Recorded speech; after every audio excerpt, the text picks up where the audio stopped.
تب رسا آسان سہی گلگشت غزل کی وادی میں شاعر کا بھرم کھل جاتا ہے جب نعت کا میدان ملتا ہے۔ میں شکر گزار ہوں اس وقت صدر محترم حضرت اقدس مفتی سعید احمد صاحب القاسمی دامت برکاتہم العالیہ کا۔ حضرت مفتی صاحب نے جلسے کی ابتدا سے لے کر کے اب تک انتہائی ذوق و نقاہت اور علالت اور بے پناہ مشغولیت کے باوجود تھکان کی وجہ سے اسٹیج پر بیٹھے ہوئے مفتی صاحب کی حالت دیکھ کر کے یقیناً میری آنکھیں اشک باری کرنے پر مجبور تھی، اور میں اس وقت خصوصاً رفیق محترم حضرت مولانا قطب الدین صاحب، مولانا شمشاد صاحب، حافظ ارشاد صاحب وغیرہ ان سے میں یہ کہوں گا کہ آپ یہ مذاق مفتی صاحب کے ساتھ مت کیا کریں کہ آخر تک بیٹھائیں۔ یہ کام کرنا ہو تو مولانا وحید الزمان صاحب کو بیٹھا لیں۔ مفتی صاحب کے ساتھ مشغولیت بھی ہے، مجبوری بھی ہے، کچھ بیماری سے بھی جوجھ رہے ہیں۔ اب اتنے دیر تک اس ذوق و نقاہت کے باوجود بیٹھا کر کے رکھنا میں مناسب نہیں سمجھتا، اس لیے اب میں دعائیہ کلمات کے لیے میں حضرت مفتی صاحب کے خدمت میں عریض خطابت پیش کر رہا ہوں ان اشعار کے ذریعے۔ اے اہل زمانہ قدر کرو، نایاب نہیں کامیاب ہیں ہم۔ اے اہل زمانہ قدر کرو، نایاب نہیں کامیاب ہیں ہم۔ ڈھونڈو گے ہمیں ملکوں ملنے کو نہیں نایاب ہیں ہم۔ میں درخواست کروں گا اپنے قائد محترم حضرت مفتی سعید احمد صاحب قاسمی دامت برکاتہم العالیہ، صدر جمعیت علماء ضلع کشی نگر و شیخ الحدیث جامعۃ المومنات الاسلامیہ سے کہ مفتی صاحب تشریف لائیں اور دعائیہ کلمات کے ذریعے سے مجلس کا اختتام فرمائیں۔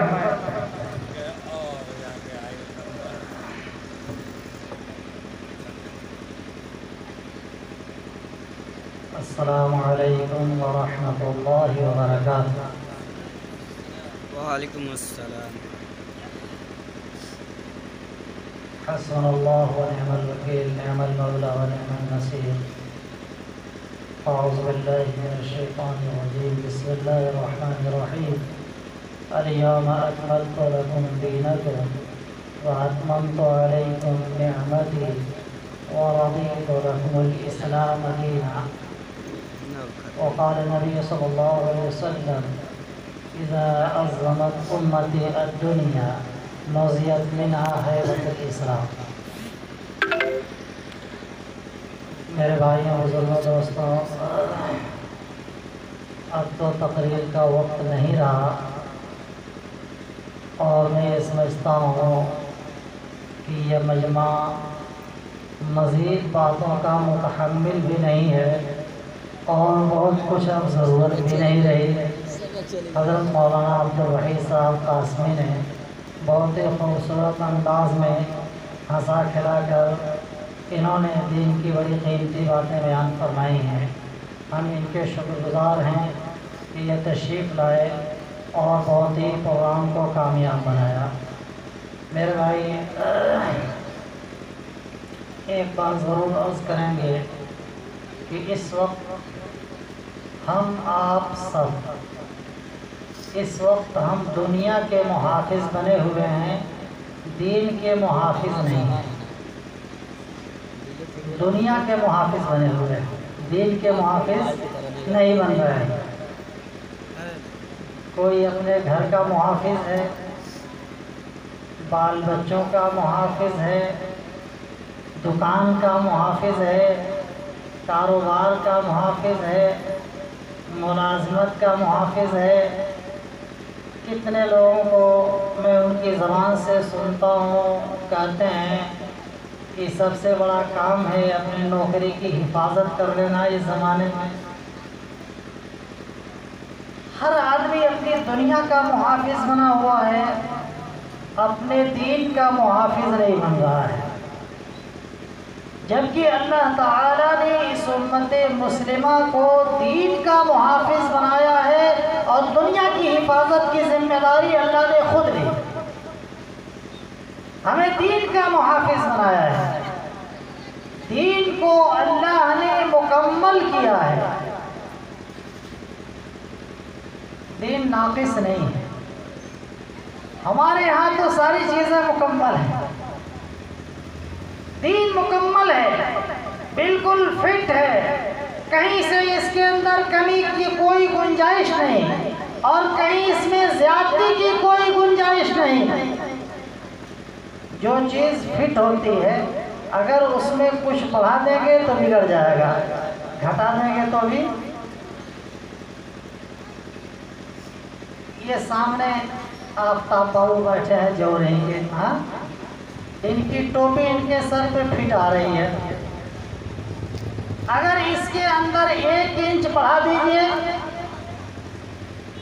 تو بھی ٹوپی کیا ہے کا سائز بگڑ جائے گا، اور 1 انچ گھٹا دیجئے تو بھی بگڑ جائے گا۔ جو جیکٹ پہنے ہیں اگر 1 انچ بڑھا دیجئے تو بھی بگڑ جائے گا، اور گھٹا دیجئے تو بھی بگڑ جائے گا۔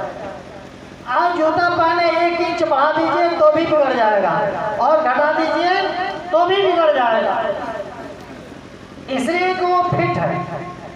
اللہ تعالیٰ نے جو ہمیں دین دیا ہے وہ دین مکمل ہے، جو شریعت دی ہے وہ شریعت مکمل ہے، جو کچھ بھی اللہ نے ہمیں دیا ہے وہ بالکل کامل اور مکمل ہے، اس میں نہ اضافے کی ضرورت ہے اور نہ کمی کی گنجائش ہے، کسی طریقے سے بھی اس کے اندر خرد و برد کی کوئی گنجائش نہیں۔ اس لیے اللہ تعالیٰ نے ہمیں دین کا محافظ بنایا ہے، دنیا کی حفاظت کی ذمہ داری تو اللہ نے خود لی ہے، دین کا ہمیں محافظ بنایا ہے، لیکن ہم لوگ آج دنیا کے محافظ بن گئے اور دین کے محافظ نہیں رہے۔ اللہ تعالیٰ نے ہمیں قرآن کریم دیا جو 114 سورتوں پر مشتمل ہے، 30 پاروں پر مشتمل ہے، 6666 آیتوں پر مشتمل ہے، الحمدللہ رب العالمین سے شروع ہے، سورہ ناس پر ختم ہے، ایک حرف بڑھانے کی گنجائش نہیں، ایک حرف گھٹانے کی گنجائش نہیں۔ اللہ نے ہمیں ایسا قرآن دیا ہے، اللہ نے ہمیں ایسا دین دیا، اللہ نے ہمیں ایسا نبی دیا جس کا حسن بھی مکمل ہے اور جس کا علم بھی مکمل ہے اور جس کی ساری چیزیں مکمل ہیں۔ اللہ نے ہمیں ایسا نبی دیا، ہر چیز ہمارا مکمل ہے، کہیں سے کمی نہیں ہے۔ اگر کوئی اس کے اندر کیڑے نکالتا ہے، اگر کوئی اس کے اندر کمی نکالتا ہے تو وہ ظالم ہے، وہ مجرم ہے، وہ بدماش ہے، اللہ کے ہاں وہ عاصی اور گناہگار اور خطاکار اور مجرم ہے۔ اللہ نے ہمیں اتنا اچھی چیز عنایت فرمائی ہے، راہ ہدایت عنایت فرمائی ہے، اور ہم اس کو چھوڑ کر کے کہاں جا رہے ہیں، کہاں بھٹکے ہوئے ہیں۔ دنیا کے اوپر ہماری پوری توجہ ہے۔ دنیا یہ عربی کا لفظ ہے اور دنا یدنی دنین سے مشتق ہے۔ دنیا کے عربی کے اندر دنیا کے معنی ہے ذلیل ہونا۔ دنیا کے معنی کیا ہے؟ ذلیل ہونا۔ دنیون کے معنی ذلیل کیا آتے ہیں، دنیا کے معنی ذلت کیا آتے ہیں۔ تو یہ دنیا اپنے الفاظ کے اعتبار سے بھی ذلیل ہے، اپنے معانی کے اعتبار سے بھی ذلیل ہے، اپنے انجام کے اعتبار سے بھی ذلیل ہے۔ اللہ کے رسول نے فرمایا لو كانت الدنيا تعدل عند الله جناح بعوضة ما سقى منها كافرا شربا۔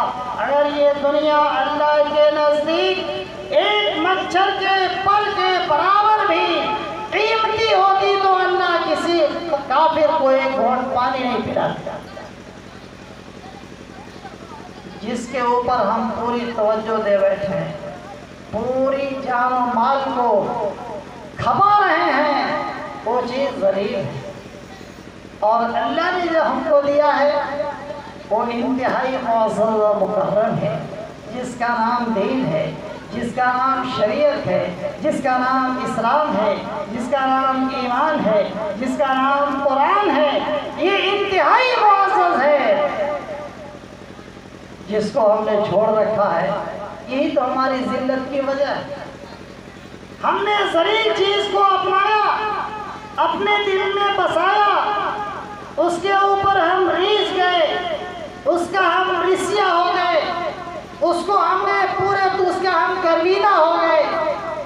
جب ذلیل چیز کے آدمی گرویدہ ہوتا ہے تو وہ ذلیل ہو جاتا ہے، اس لیے ہم ذلیل ہو گئے۔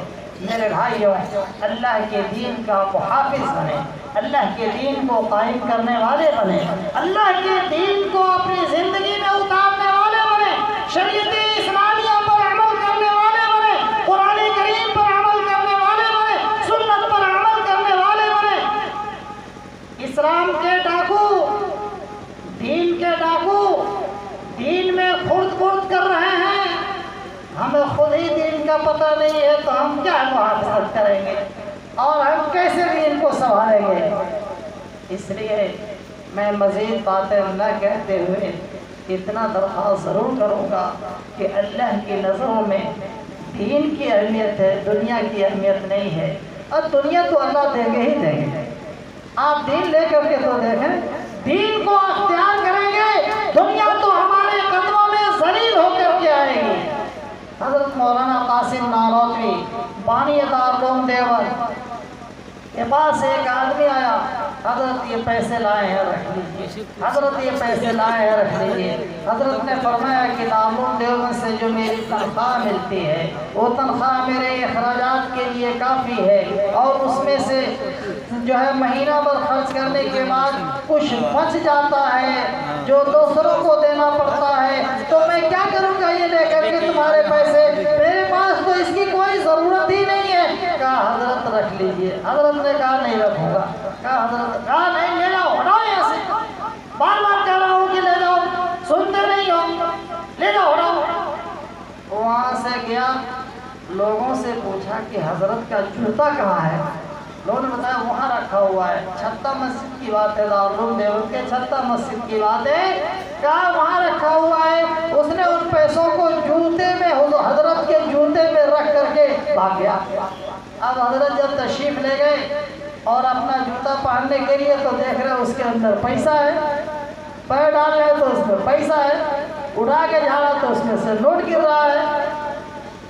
کہا یہ دنیا اتنی ذلیل ہے، اس کو کتنا دھکے دو اور کتنا اس کو بھگاؤ، لیکن یہ قدموں میں آ کے پڑ جاتی ہے۔